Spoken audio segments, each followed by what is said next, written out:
오늘 로마서 내용은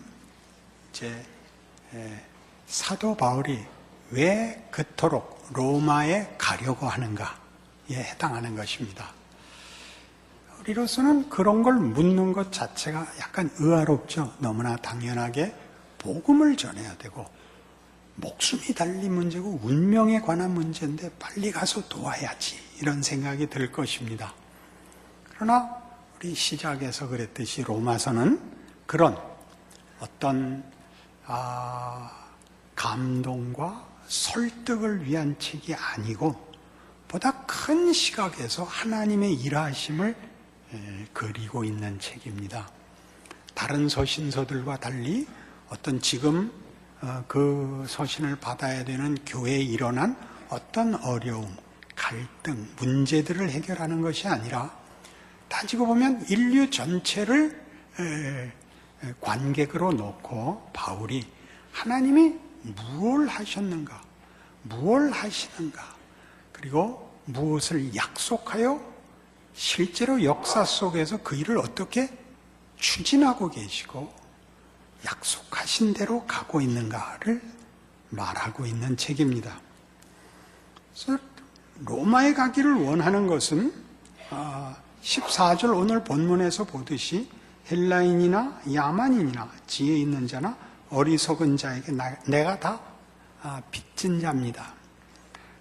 이 빚졌다는 건 물론 상대방에 대한 책임이 남아있다는 뜻인데, 로마에서 예수 믿는 사람들과 바울 사이에 무슨 채무관계가 있다는 뜻이 아니라, 우리 1장 1절을 로마서를 여는 데서 시작했듯이 예수 그리스도의 종 바울은 사도로 부르심을 받아 라는 말과 5절에 있는 그로 말미암아 우리가 은혜와 사도의 직분을 받아 에 해당하는 설명입니다.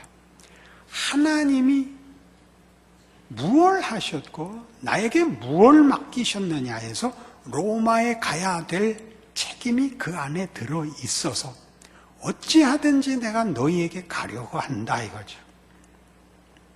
로마 교회에 있는 사람들과의 문제가 아니라 하나님의 일하심이 너희한테까지 나를 보내고 있으므로 이건 나에겐 책임이다. 이게 빚진 자다 하는 말입니다. 그러므로 나는 할 수 있는 대로 로마에 있는 너희에게도 복음 전하기를 원하노라. 그리고 이제 복음을 정의하고 18절부터 그 유명한 하나님의 진노에 관한 설명이 등장하는데, 이 모든 이해에 관하여 지금 자꾸만 반복하는 로마서가 어떤 목적을 가지고 무슨 그림을 그리는가를 놓치면 복음서나 다른 서신서에서 보는 것 같은 이 실제적이지만 구원에 집중된 자꾸 작은 그림으로 돌아오게 됩니다. 결심, 그다음에 순종이라는 몇 가지 덕목으로 복음과 믿음의 생활이라는 것이 이렇게 구체적인 책임의 문제로 좁아집니다. 이걸 좁다고 얘기하는 것은 그게 작아서가 아니라 로마서가 그리려고 하는 큰 그림을 방해한다는 의미에서 작게 됩니다. 로마서가 그리는 복음에 관한 설명을 로마서가 그리려는 의도를 따라 읽을 줄 알아야 된다 그거죠. 그러니까 복음을 전하기를 원하는데 복음이 뭐길래? 라는 종속절이 16절인 것입니다. 그러니까 복음이 뭐길래? 앞에서 말하는 것을 계속 이 문법적으로 뒷구절들이 따라오고 있습니다. 내가 복음을 부끄러워하지 아니하노니 이 복음은 모든 믿는 자에게 구원을 주시는 하나님의 능력이 됩니다. 그것은 하나님의 능력인데 부끄럽지 않은 것이라고 합니다. 여기서 말하는 부끄럽지 않다는 말은 소극적인 표현은 물론 아니고 가장 큰 표현을 역설적으로 수사학적으로 표현한 것이죠. 여기서 부끄럽지 않다는 것은 이런 뜻입니다. 로마서 11장에 나오는 하나님의 은사와 부르심에는 후회하심이 없느니라. 그 말의 뜻을 알 것 같으죠. 하나님의 은사와 부르심에는 후회하심이 없느니라. 실패가 없고 부족할 것이 없고 모자랄 것이 없다는 말을 하는 거죠. 물 셀 틈 없다. 완벽하지 않은 것이 없다. 그래서 긍정적인 말을 할 수가 없는 거예요. 긍정적인 말을 하는 순간 그거 하나로 자꾸 제한이 되니까 빈틈이 없다. 이렇게 얘기하는 거죠. 너희는 포위되었다. 그 말 아십니까? 너희는 포위되었다고 하죠. 빠져나갈 구멍이 없다. 하나님의 은사와 부르심에는 후회하심이 없다. 그렇게 내가 복음을 부끄러워하지 아니하노니 이 복음은 모든 믿는 자에게 구원을 주시는 하나님의 능력이 됨이라. 이렇게 복음을 설명합니다. 모든 특별한 경우, 모든 절망, 모든 불가능에 이 복음은 작용합니다. 기독교의 가장 놀라운 그 약속은 죽음의 자리에서 부활이 일어날 수 있다는 것입니다. 최악의 경우 이미 저지른 일을 뒤집을 수 있답니다. 저지르기 전에 회개해야 되는 게 아니라 저지른 다음에 뒤집을 수 있다고 합니다. 내가 복음을 부끄러워하지 않는다입니다. 그래서 이 복음이 하나님의 능력이 된다는 것이 무슨 뜻이냐? 어떻게 능력이 되느냐? 그래서 17절 복음에는 하나님의 의가 나타나서 믿음으로 믿음에 이르게 하느니 기록된 바 오직 의는 믿음으로 말미암아 살리라 함과 같으니라. 하나님의 능력은 뭘까요? 17절대로 하면 믿음으로 살아야 되는 건데요. 그러면 약간 조건으로 책임으로 주어지지 않습니까? 이걸 제대로 연속성 있게 일관되게 읽으시려면 이렇게 제가 설명을 하면 이해가 되리라 생각합니다. 복음에는 하나님의 의가 나타나서 하나님의 인간에 대한 성실함으로 또는 신실함으로 사람으로 하여금 하나님에 대하여 신실하게 되게 하나니 기록된 바 의는 하나님께 대하여 신실하게 사는 자들이니라.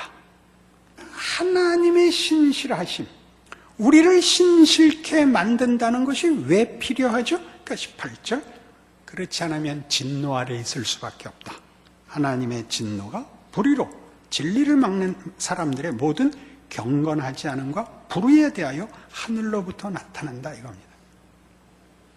진노가 어디에 임한다고요? 불경과 불의. 불경은 하나님을 하나님으로 섬기지 않는 것이요. 불의는 하나님께 대하여 신실하지 않은 것입니다. 하나님의 신실하심 밖에는 거기는 그것 자체로 심판이고 저주일 수밖에 없다. 그러니 복음은 뭐냐? 그러니까 하나님의 신실하심 속에 들어오는 것인데 복음은 뭐냐? 그 일을 하나님이 예수 안에서 이미 행하셨다는 선언이다. 역사적인 사건을 얘기하는 것입니다. 한 개인이 예수를 믿어 회개하는 실존적 순간이 다 있습니다만 그것은 하나님의 이 행위, 하나님의 자비와 긍휼과 의로우심과 능력에 의하여 제공된 역사적 사건 위에서 가능해지는 것입니다. 하나님이 우리가 아직 죄인 되었을 때 이 약속을 하셨고 그 약속을 지키셨다는 것 때문에 우리의 행위, 회개, 결단, 신앙이라는 것이 가능한 것입니다. 그리고 무한히 모든 조건과 경우에 찾아가고 있습니다. 그걸 복음이라고 하는 것입니다. 우리 예전에 일제강점기 속에 있을 때 이런 일 당했었죠. 해방이 됐는데 해방이 된 게 실감이 나지 않았습니다. 우리 가끔 얼마 전까지만 해도 그 남양열도에서 아직도 일본이 진 줄 모르고 밀림 속에 아직도 군인으로 살아남아 애쓰며 숨어 살던 사람들을 만나곤 하지 않습니까? 그런 식이 된 거죠. 자비로운 하나님의 통치, 복을 주시려는 하나님의 백성으로 이제 나라가 바뀌었는데, 하나님이 우리가 지은 대로 갚지 않는 세상을 만들어냈는데 거기에 참여하고 누리는 일로 복음은 선포되고 있는 것입니다. 그래서 복음이죠. 나도 되는가? 그렇다. 예수를 믿어야 한다 라는 말은 그때 그 조건절이 아닙니다. 훨씬 큰 선언입니다. 예수로 말미암아 누구나라는 얘기입니다. 너도 된다. 회개는 뭐죠? 나도 되는구나를 아는 거죠. 죄 짓던 데서 죄 안 짓던 대로 돌아서는 그런 도덕성과 어떤 종교성의 변화가 아닙니다. 내가 누군지 아는 겁니다. 그게 하나님을 알아야 내가 누군지를 알죠. 그 관계에서의 문제니까. 그래서 회개를 하면 하나님이 누군지 알겠습니다. 하나님의 신실하신 은혜를 입어 내가 존재한다는 것 알겠습니다. 나도 하나님께 신실하겠습니다는 조건도 아니고 말하자면 책임도 아니고 알게 된, 주어진 우리의 영광이라는 걸 알게 되는 거죠. 각오와 감동 속에 동력을 가지는 것이 아니라 이 은혜 속에서 동력을 가지는 것입니다. 조금 더 가야 이 문제가 풀릴 것입니다. 하나님께 신실하지 않는 자들, 즉 불경과 불의를 행하는 자들에게 진노하신다면 그건 좀 불공평하지 않는가? 아니, 그런 일이 정말 사실인가? 거기에 대한 설명이 19절 이하입니다. 이는 하나님을 알만한 것이 그들 속에 보임이라. 하나님께서 이를 그들에게 보이셨느니라. 창세로부터 그의 보이지 아니하는 것들, 곧 그의 영원하신 능력과 신성이 그가 만드신 만물에 분명히 보여 알려졌나니 그러므로 그들이 핑계하지 못할지니라. 하나님의 진노, 하나님의 신실하심과 통치 바깥에 있는 것이 어떤 심판과 벌 속에 있는 것이냐? 역사를 보라. 하나님을 아는데 하나님께 영광을 돌리고 그의 신실하심을 구하고 그에게 신실한 존재가 되기를 거부했던 것을 보라. 우리가 언제 하나님을 알며 알고도 잘못을 범했습니까? 세상을 보라. 거기 창조 세계에 하나님의 신성이 너무나 분명해서 예술이 있지 않냐? 그러는 겁니다. 예술이 있습니다. 신앙과 관계없이 예술이 있습니다.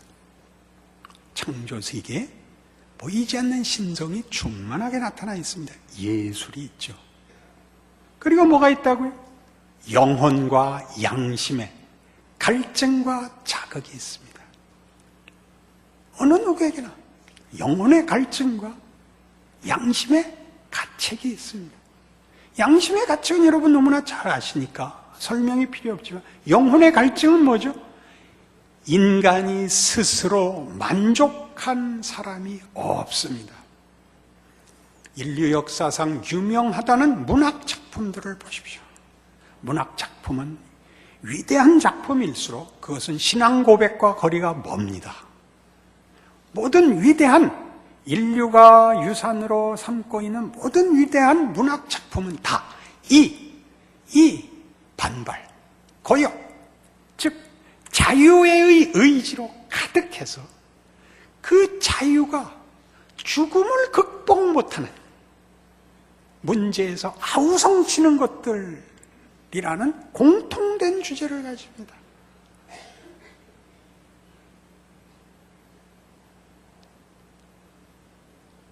그가 가진 자유와 그가 가진 주장하는 모든 가치들이 죽음을 극복한 것이 없기 때문에, 즉 운명 앞에 운명 앞에 무력한 자유에 대하여 놀랍니다. 인간이 가진 가장 큰 특징이 그 고유한 가치가 자유라고 이해들 하고 있는데 그 자유가 아무것도 아닌 겁니다. 그러니 여러분 이제는 다 안 읽겠지만 까라마조프가의 형제들 읽다 말다를 여러 번 한 그거 이게 무슨 얘기인지 모를 얘기가 전부 그 얘기죠. 이방인 이런 것들입니다. 왜 사람은 바람을 피우나? 왜 사람은 술을 먹나? 왜 사람은 싸우나? 노인과 바다. 청새치를 잡았으면 빨리 냉동실에 넣어야지. 그건 왜 끌고 오는가? 이런 긴 얘기들을 답이 없죠. 왜? 죽으니까. 죽어나가니까. 아무리 지가 잘났어도 죽어버리는 데는 대책이 없거든요. 그 유한함을, 무력함을 실컷 보았는데, 그러나 인간이기를 포기하고 다만 생존을 위하여 생각 없이 살 수는 없더라니까요. 고민하죠. 묻죠. 덤비죠. 다 위대한 작품이라는 겁니다. 그의 영혼이 스스로 채울 수 없는 더 깊은 것을 요구하고 있는 탓입니다. 그래서 얘기죠. 창세로부터 그의 보이지 아니하는 것들, 곧 그의 영원하신 능력과 신성이 그가 만드신 만물에 분명히 보여 알려졌나니 그러므로 그들이 핑계하지 못할 것입니다. 그것 자체가 너희가 더 큰 것을 필요로 하는 존재라는 것에 대한 증거이다. 아무리 문명이 발달해도 행복하지 않지 않습니까? 아무리 교육을 받아도 인간성이 나아지진 않지 않습니까? 그렇죠? 한계를 알아야죠. 꺾으라는 얘기가 아닙니다. 그것이 무엇을 위하여, 무엇을 채우기 위하여 하나님이 만드신 것인가를 아는 것이 복음이라 그러죠. 인간의 진정한 자유와 진정한 영광이 하나님께 있다는 것이 우리에겐 복입니다. 한 인간의 지식과 경험과 고급한 사색과 무슨 고민과 투쟁 그런 거하고는 차원이 다른 우리가 상상하고 소원하는 것보다 큰 창조주 하나님의 기쁘신 뜻 영광된 것입니다. 그러나 우리는 그것을 거부합니다. 하나님을 알되 하나님을 영화롭게도 아니하며 감사하지도 아니하고 오히려 그 생각이 허망하여지며 미련한 마음이 어두워졌나니 스스로 지혜 있다 하나 어리석게 되어 썩어지지 아니하는 하나님의 영광을 썩어질 사람과 새와 짐승과 기어다니는 동물 모양의 우상으로 바꾸었느니라. 역사적 사실입니다. 그리고 지금도 자행되고 있고 주님 다시 오시는 날까지 반복될 것입니다. 그 인류가 행하고 행할 수밖에 없는 그 속에, 그 현실에 하나님이 찾아와 예수를 통하여 하나님과 우리 사이를 화목합니다. 회복합니다. 그래서 예수가 오심으로 로마서에 기록된 것과 조금도 틀림없이 일치하는 인간의 부패, 무지, 미련함과 패역함들이 예수로 하나님이 극복하시고 인류를 자신과 화해했다라고 선언하는 것이 예수 그리스도입니다. 예수 그리스도는 시간을 초월하여 떠다니는 가치이기 이전에 역사적 분기점을 만들어낸 분이요. 역사란 이제 바꿀 수가 없는 것입니다. 하나님의 약속을 바꿀 수가 없는 것으로 역사의 못을 박아 선포하는 겁니다. 나는 너희와 화해했다. 나는 너에게 신실한 하나님이다. 누구든지 예수 안에 들어오라. 아까도 얘기했죠. 예수는 누군데? 우리를 위하여 피 흘려 죽으신 분. 감동하라는 얘기가 아니라 그의 피로 부른 자들, 그 어떤 것도 이 부름에 중에서 제외될 수 없는 조건을 만족시킨 분으로 부르고 있다. 그렇게 얘기하는 것이 기독교 복음인 것입니다. 여러분만은 아닌 것 같습니까? 저 사람만은 아닐 것 같습니까? 그 모든 사람이 예수 안에서인 것입니다. 그러니까 예수로 말미암지 않고는, 이라는 뜻은 하나님의 뜻을 벗어난 영역과 존재와 가치가 있을 수 없다는 뜻입니다. 그러니까 하나님의 뜻과 일하심을 벗어나면 당장 하나님의 신실하심에서 벗어나는 것이므로, 거긴 불경이 그 가장 으뜸되는 이유요, 당연히 불의밖에 있을 수 없고 하나님의 진노하심 속에 자신을 쳐박는 것이 된다, 그런 뜻입니다. 그러니 복음이 선언하는 신앙생활이란 뭐죠? 하나님이 시작하신 하나님의 통치와 복주심과 예수 안에서의 신실한 약속들을 근거로 하여 여러분과 여러분의 생애를 그 통치에 동참시키라는 것입니다. 다만 도덕성의 얘기가 아니라는 것 100번도 넘게 얘기했습니다. 옳아야 되는 것, 유능해야 되는 것의 싸움이 아니라 하나님이 일하셨고 예수 안에서 보이신 대로 다시 오시는 날까지 그렇게 일하고 계신다. 거기에 참여하는 것이 우리 인생의 가장 큰 가치다. 그 큰 그림의 한 조각이다. 한 부분이다. 그러나 함께 만드는 하나님의 뜻이요 역사다. 그걸 하려는 얘기입니다. 고통스럽지 않다는 얘기도 아니며 늘 분명하다는 얘기도 아닙니다. 그러나 큰 그림 속에 들어있다는 걸 아셔야 됩니다. 들락날락하지만 내가 믿으면 하나님이 돌아보시다가 내가 외면하면 하나님이 또 숨으셨다, 그러지 않습니다. 우리가 아직 죄인 되었을 때 허락된 역사적 사건이요, 예수 안에서 붙잡는, 예수 안에서 하늘과 땅에 있는 모든 것을 통일하시겠다는 에베소서식의 선언으로 지금 진행되고 지금 역사하고 우리 모두에게 열려있는 시대인 것입니다. 우리가 못나서 이 일에 들어갔다 나갔다 하는 거죠. 하나님은 신실하게 일하고 계신데 말입니다.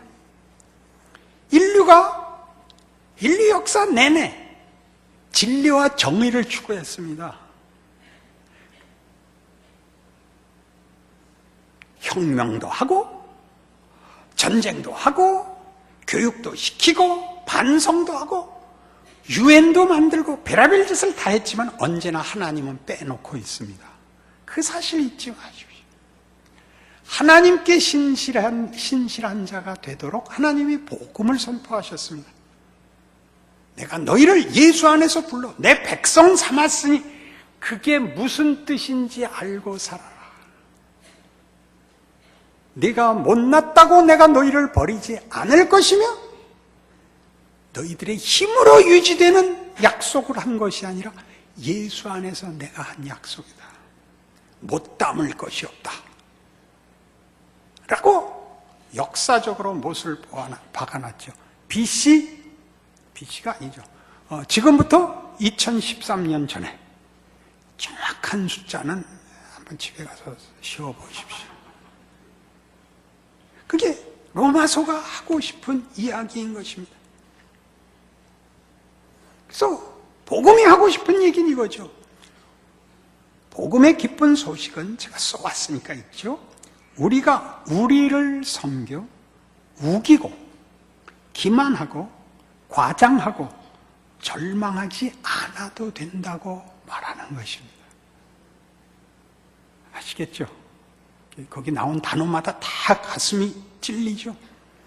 구원이란 오직 자비로우신 창조주 하나님의 통치와 보호 아래에 있다는 기쁜 소식을 받아들이고 참여하는 것입니다.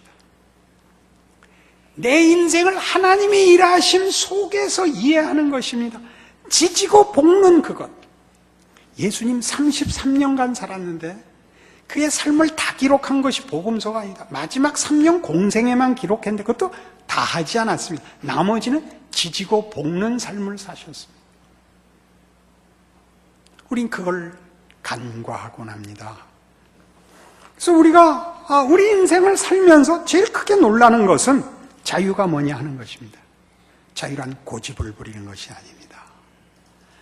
나라는 존재를 확인하기 위하여 자기 고집을 부리는 것이 아닌 것은 우리 1년 내내 했던 자유가 행복을 가져다 준다가 거짓말이었다는 거 보지 않았습니까? 그래서 현대 사회에 이르러 행복을 위해서는 자유가 아니라 권력이 있어야 된다고 믿기 시작했습니다. 그 책임을 국가가 져야 된다는 것이 현대 사회입니다. 모든 것을 국가가 책임을 지라는 것이죠. 나의 행복을 위하여. 그 직전까지는 뭐였다고요? 그게 자유였어요. 근데 개인으로는 힘이 없어서 행복을 못 가진다고 생각해서 그것을 권력으로 옮기고 국가에 요구하여 행복을 부지런히들 추구하고 있습니다.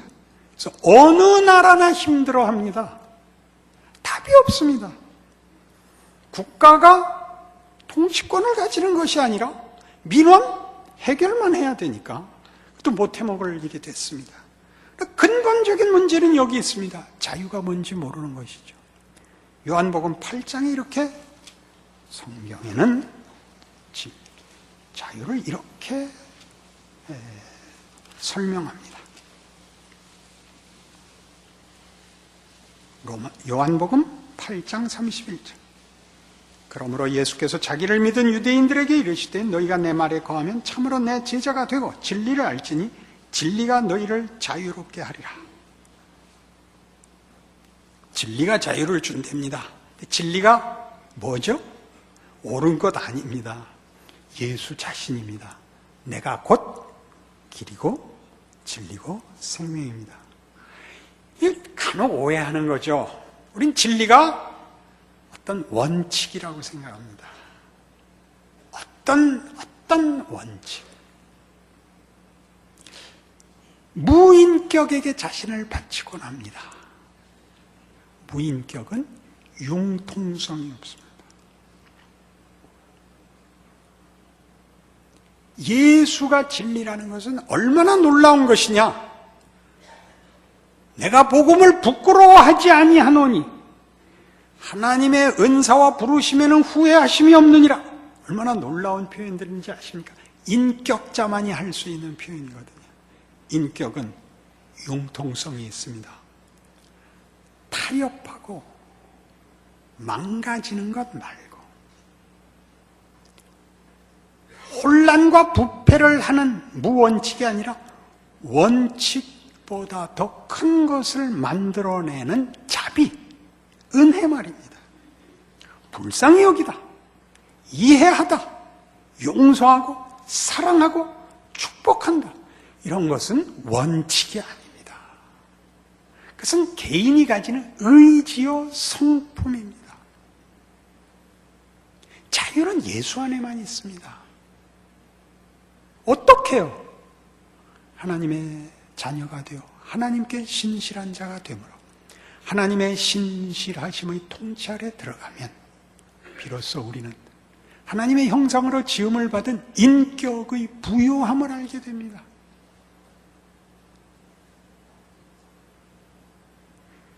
법이나 도덕이라는 것은 최저선이죠. 그 위가 쌓여야죠. 여름날의 뭉게구름처럼 깊은 숲처럼 깊은 가다와 망망한 바다처럼 크고 넉넉하고 무한하고 풍요로운 인격과 성품의 자유에 이르게 됩니다. 그것을 로마서 8장에서는 이렇게 얘기합니다. 15절 말씀부터 보시죠. 너희는 다시 무서워하는 종의 영을 받지 아니하고 양자의 영을 받았으므로 우리가 아빠 아버지라고 부르짖느니라. 하나님과 우리 사이에, 아니 신앙이든 실존이든 여러분의 삶 속에 두려움이 따라오는 이유는 여러분들이 불안하기 때문입니다.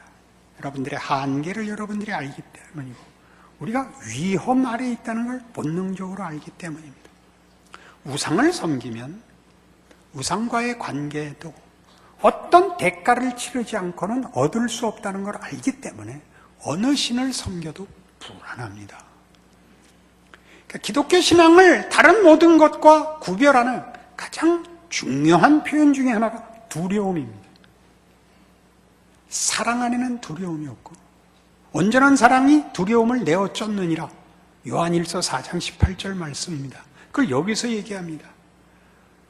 아버지와 자식이라는 관계는 두려움이 있지, 공포가 있지 않습니다. 매를 맞을 수도 있죠. 꾸중을 들을 수도 있죠. 근본적인 공포는 없습니다. 아버지가 날 죽일 것 같아. 그렇게는 생각 안 합니다. 배짱이죠. 무슨 배짱? 나 더 때리면 집 나갈 거야. 이게 공포와 다른 것입니다. 기도할 때 써먹지 마십시오.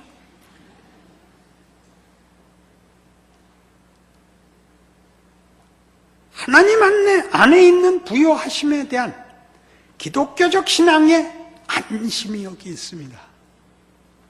하나님의 부요하심에 대한 우리에게 필요한 것들만이 아니라 인간이라는 존재 맨 밑바닥을 차지하는 그 뿌리, 하나님이 누구신가? 하나님이 내게는 어떤 존재인가? 나는 어떤 가치가 있는가의 이 안심, 이 항복, 이 자랑이 있는 것입니다. 그것이 기독교 복음입니다. 여러분이 이미 고백하고 가지고 있고 그 지위에 있는 신앙입니다. 우리의 못난 것이 우리를 늘 자책케 하고 혼란케 할 수 있어요. 하나님이 그러시는 것 아닙니다. 우리가 우리 자신과 우리 자신에게 준 하나님의 명예를, 위대함을 알게 하기 위하여 하나님이 기회를 주고 있는 것입니다. 기다려 주시는 것입니다. 우리로 깨닫게 하시며 살찌우시고 알게 하십니다. 그것을 경히 여기지 마십시오. 여러분이 생각 않고 사는 매 순간이 얼마나 놀랍고 놀라운 순간들인가를 기억하는 신자된 고백과 소망과 믿음이시기를 바랍니다. 기도하십시다. 하나님 아버지 은혜를 감사합니다. 하나님의 자녀로 사는 영광과 위대함과 인생의 귀한 것들을 확인합니다. 우리의 넘어지는 것과 의심하는 것과 어리석은 것 용서하시고 붙들어 우리가 멀리 도망가지 말게 하옵소서.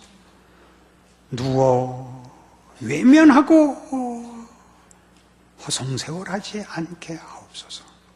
더 주의 일하심에 참여하여 우리의 인생의 귀한 것과 하나님 일하시는 기적을 누리며 자랑하며 감사하는 인생 되도록 붙들어 주시옵소서. 지금은 우리 주 예수 그리스도의 은혜와 하나님 아버지의 극진하신 사랑과 성령님의 교통하심이 하나님의 자녀라는 이름의 귀한 것과 영광을 확인하고 가슴을 펴고 돌아가는 주의 사랑을 입은 심령들 위에 영원토록 함께 있을지어다.